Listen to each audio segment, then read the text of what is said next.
Hello students. Today we are going to perform an activity to understand friction and its types. Okay, so in this we have a wooden block, a wooden ramp with a pulley and a pan tied to the wooden block with a thread. Then I have some weights which are starting from 1 gram, 2 gram, 5 gram, 10 gram, 20, 50 and 100 grams. Okay.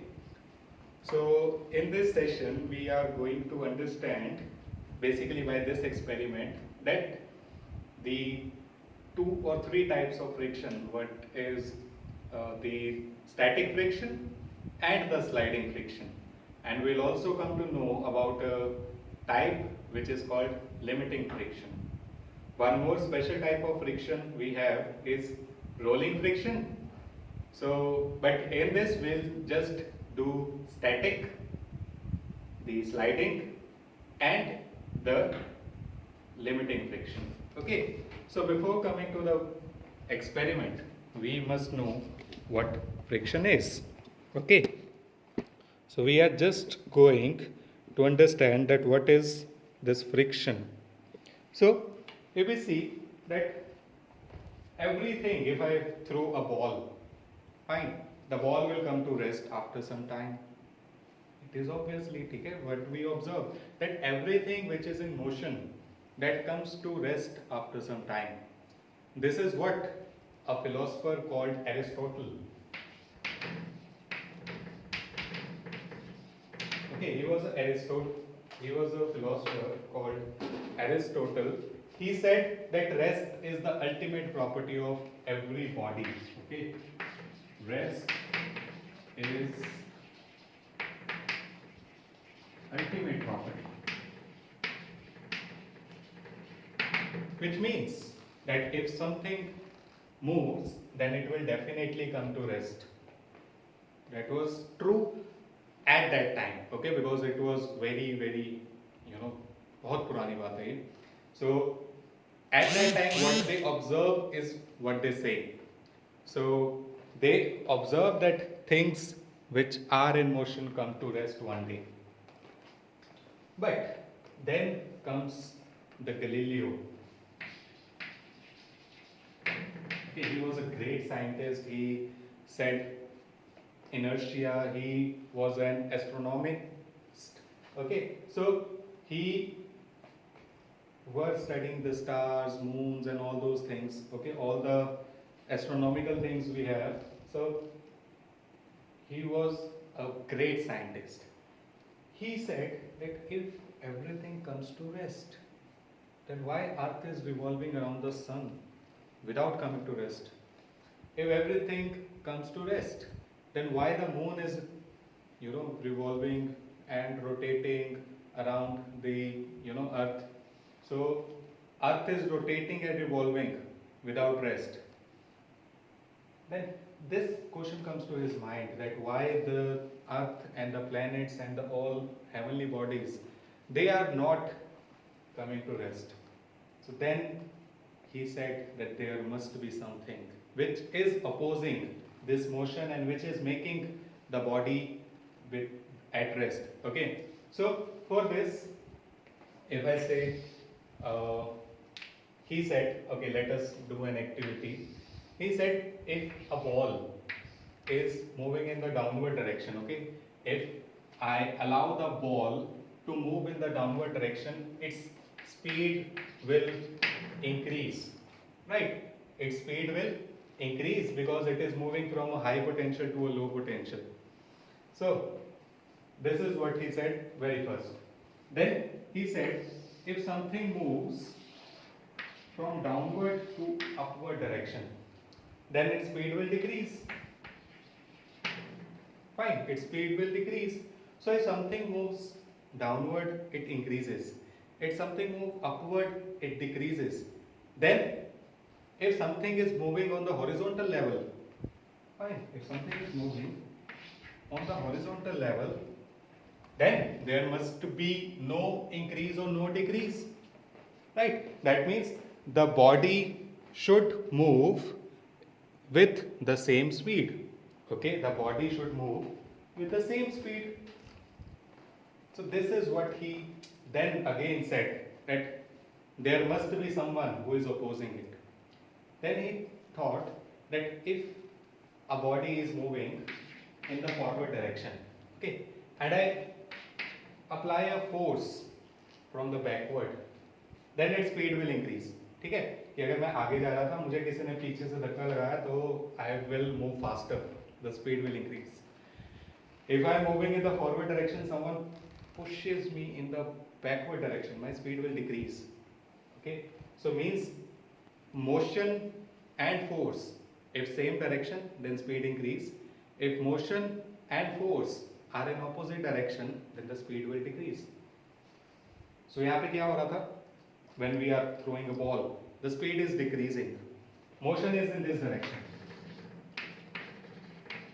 Okay, we have motion in the right direction, and then he said when a force which is in opposite direction must be applied, then its speed will decrease and it will come to rest. So he said there must be an opposite force which is opposing the motion. There must be an opposing force which is opposing the motion. So this force he named as friction. Okay, so friction is an opposing force which always opposes the motion. That means if I am moving in this east direction, okay, then the friction would be in west. If I am moving, let us see, where is this? If I am moving in the west direction, then the friction must be in east. So this is what he observed, that friction always opposes the motion, always. And then, being a scientist, we always want to know that why there is friction between the two bodies. It is a contact force, that is whenever two bodies are in contact with each other and they are either tend to move or moving. Okay, there are two words, tend to move and move. Then there will be friction. So this is a friction which opposes the motion, that is given by the Galileo, that if friction is there, then there is a decrease in the speed. If there is no friction, then there will be no decrease in the speed. Similar to the earth. Okay, कि अर्थ अगर rotate कर रही है, then उसमें friction नहीं है तो वो रोटेट ही करती जा रही है, फाइन. बट अगर मैं एक बॉल को फेंक रहा हूँ, उसमें फ्रिक्शन है, that has the opposing force, and due to that opposing force the body is slowing down. But if there is no friction, okay, if I throw a ball and there is no friction, then the body will move and move and move and will never stop, fine. So it is friction which stops, which reduces the speed, fine. Now we thought what would be the reason for this friction. Then it was observed the irregularities in the surface is the main reason for the friction. That if I see the disaster, I may say that disaster is very smooth, it do not have any roughness. I may say that something else, if I say this sponge, this part of the duster is rough, fine. So there must be friction here, but there must not be friction here, but this is not so. Every material here is somehow rough, okay. Roughness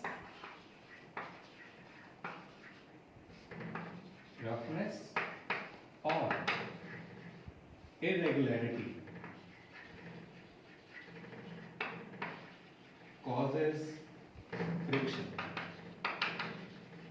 If roughness is there or irregularities are there, then only the friction would be there, okay. Then only the friction would be there. That means If something is smooth, then there will be no friction. But nothing in this universe is smooth. Okay? So nothing is smooth, because if I say, if I look here and I tell this is smooth, then on the microscopic level, this is smooth to my naked eye, but with microscope, this is not smooth. Or if I give you an example, that one atom of this duster, everything is made up of atom, we all know, that one atom of this duster is like this, okay, and I place a chalk on it. I am just showing one atom of the chalk. So these are the two atoms of the chalk. That means when I place the two atoms or two bodies on each other, we all know by Rutherford, he said that everything is made up of atom, which is approximately empty. Okay, so if this is an atom, and I place that on each other, so there is irregularities due to this empty spaces. So one atom will fall on the other atom and they will move into the other atom. So that when I try to move, there will be friction. Okay, so this friction is due to the irregularities. How irregularity causes the friction? Right? Suppose we have a surface like this. When I'll place the two surfaces on each other, they will interlock each other. Okay, if this one will be interlocked in this one will be interlocked into this one will be interlocked into this. So they are interlocked into each other, and we need force to take that interlocked out. Fine. So if a body is at rest, then there are interlockings. इन दोनों में interlockings हैं, and due to which it is at rest. But now, if I add a thread, a pulley, and a weight, and a pan here, and I put the weight on it, so what I observe, after putting 1 gram, 2 gram, 10 gram, the body is not moving. Or if I take an example, कि मेरे पास एक, I have a block, a huge block, and I want to push that block. It would be difficult to push that block. Why? Because the interlockings, okay, the interlockings are very, there are very large interlockings, due to which it is difficult to overcome the interlocks. So there is friction when the two bodies are in rest, and I am applying a force to move this body, and the body tends to move. The body is not moving, it tends to move. Okay, ये move करना चाहती है या move कर सकती है या move करने लगी है, but it is not moving till now. I am adding the force, I am adding the weight on them. तो force तो लग रही है, but till now the force is not so high कि it can overcome the frictional force, it can overcome the interlockings. So in this scenario, interlockings or the friction is greater than the applied force. Clear? So this type of friction is called the static friction. Right? When two bodies tend to move, or a body tend to move but is at rest, then the friction which is applied on it is called the static friction. Right? Okay. So if I draw a graph between the friction and force applied. So how it will look like? Remember the Newton's third law. It says every action has equal and opposite reaction. Means if I push my hand in the water in the backward direction, I will move forward. Right? If I push my feet in the backward direction, then I am moving in the forward direction. If there is a balloon, okay, if there is a balloon which is throwing the air in the downward direction, the balloon will move upward. So every action has equal and opposite reaction. So let if I add 1 Newton force on here in the right hand side, then Newton says that there must be a force in the opposite direction which is equal to it. Or you may have you may understand it कि अगर I am applying a force of 3 Newton here, I am applying a force of 3 Newton here, will I move? No, because the two forces are equal. Okay, the two forces are equal, that's why I will not move. Fine. So this is the scenario in this case. If there is 1 Newton, so that to make the body in rest, there must be 1 Newton. And this opposite force is what? Friction. So the static friction could be variable. It could be variable that if I apply 1 Newton here and the body doesn't move, there is 1 Newton friction also. If I apply 1.5 Newton, then if the body does not move, then there is 1.5 Newton. Now if I am applying 1.5 Newton in this direction, if I want to be in the rest, इस direction में कितना लगाऊं? 1.5, right? So the friction would be 1.5, and I am increasing the weight. So if I am increasing the weight, there will be a point when the force would be enough to move. Okay, it would be enough to move the body. So if I say let it be 4 Newton, at 4 Newton it was not moving, at 4.1 Newton it start moving. Okay, it start moving. Then what we observe that when the body starts sliding over each other, okay, it will slide over this, then the value of friction decreases. Why decreases? Because when the body is at rest, there are proper interlockings. Okay, when the body is at rest, there are proper interlockings which is very difficult to overcome. But when the body is moving, it will come to the interlock. It will not get into ऊपर से ये आगे चला जाएगा because it is in motion.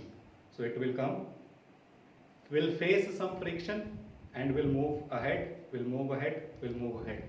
So proper interlockings would not be there, and hence proper friction, that means the friction would decrease in the static. So I can say that static friction is greater than sliding friction. Okay, the static friction is greater than the sliding one. Or you must have observed when you are pushing a car, when the car is at rest, it is difficult to push the car. But when the car is moving, then when it start moving, then it become easier to push, right? So this is what we observe. Okay, so this is what we observe, that my static friction is greater than the sliding friction. So if I say now the friction decreases to 3.5, it was 4, it decreases to 3.5, and static friction remain the same at 3.5, it become constant. Fine.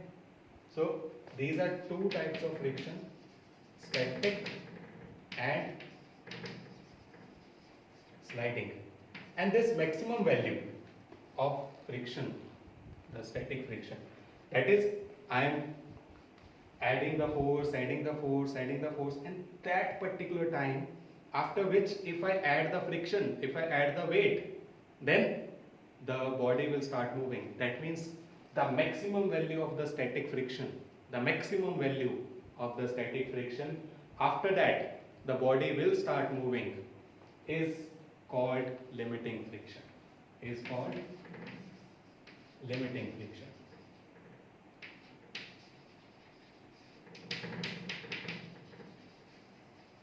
Okay, so this is the thing that we are going to study now by this activity.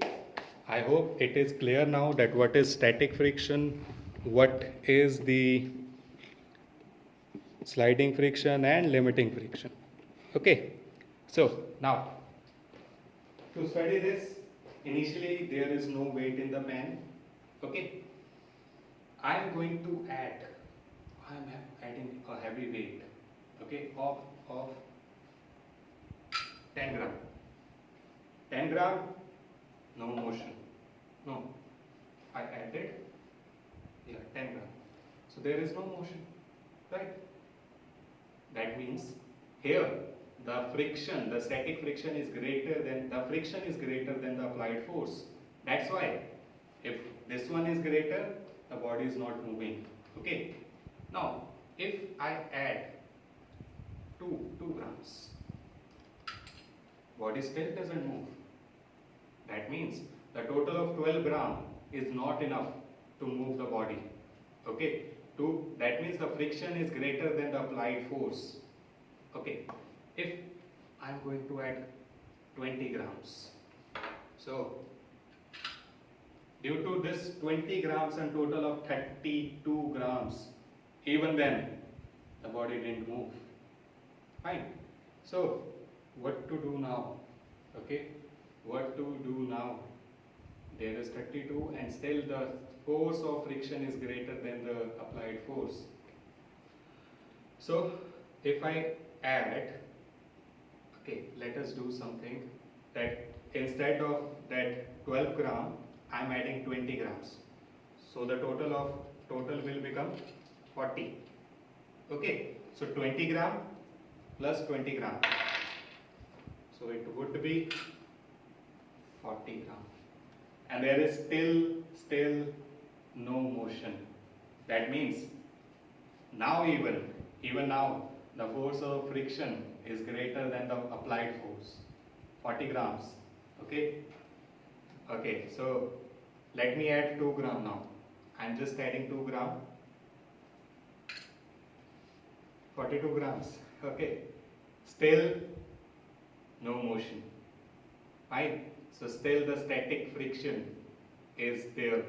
The block tends to move. It wants to move, but it is not moving due to the friction, due to the interlockings. Okay, 2 more grams. And it moved. Yeah. So it start sliding. Okay. Hence this 44 gram causes the static friction. It converts the static friction into the sliding friction, and which obviously means that there are 2 types of friction, static one and the sliding one. And if I want to know the value of the limiting friction, then it could be 43 grams in this case, because at 42 there was no motion. At 42, 44 it starts sliding. So the limiting friction could be 43 grams. At 43 grams maybe it didn't move. Okay? So by this, if I add 1 gram to it and still if don't move, that means 43 grams is the value of the limiting friction. So this shows our 3 things: static friction, the body tends to move, but due to the friction it didn't move. Sliding friction. Sliding also has friction. It is not so that if a body is moving, there is no friction.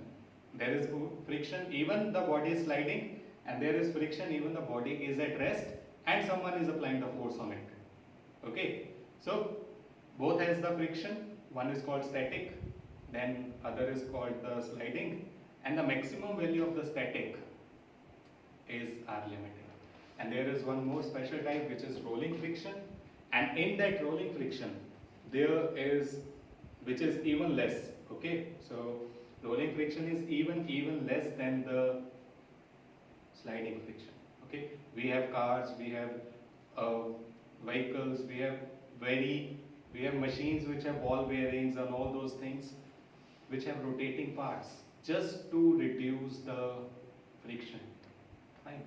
So friction is the rolling friction, or the rolling was an evolution, was a revolution in the science. After the rolling, we have developed so much. Fine. If we see today our life without wheels, that would be not possible. No cars, no washing machines, no motors, no machines that have ball bearings, okay, that have rotating parts, nothing. So life would not be as easy and as technological that we have today. So this is friction, types of friction and activity. Thank you. Okay. So if you didn't get anything, you may write in the comment section. Thank you so much.